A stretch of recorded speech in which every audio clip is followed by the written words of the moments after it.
Newspaper. Yes, ma'am. I'm here with Representative Schrader. You guys are desperate for entertainment if this is what you're coming to. Oh, absolutely. No, we're desperate for political entertainment. That's what it is. I do have a question to ask you just about the political climate that we're in. Sure. Now, you've been in Congress for the past 3 years, and you've been serving under a Democratic president. And I know that you, as a Blue Dog, have been very effective in talking to the other side of the aisle and trying to come up with bipartisan agreement. Well, yeah, obviously.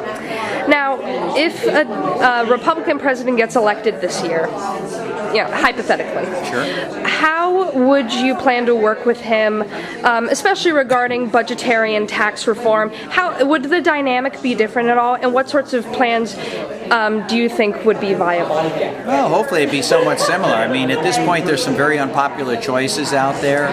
I'd like to think the sensible middle has finally gotten upset. We're mad as heck, and we're going to do something about it, and we're trying to get together as a group, not be dictated, frankly, to by the extremes. I think most American people are like the woman back here, just a house mom, but interested enough in themselves and their kids' future that they want to come down and have reasonable people represent them. So I hope it's not going to make a huge change. I'm sure we'll get lots of legislation that represents the extremes, but at the end of the day, we do have to balance the budget, and Republicans, I think, are just as interested in doing that as Democrats, and I'd like to think they'd want a bipartisan vote, so hopefully Blue Dogs like myself that are reasonable and can help them get Democrat votes on a reasonable bill will be in demand, and we'll get some good legislation and make sure you have a future in Social Security and Medicare too. Congressman Schrader, this public servant for our fine district, thank you very much, sir, for your time this evening. Thanks so much.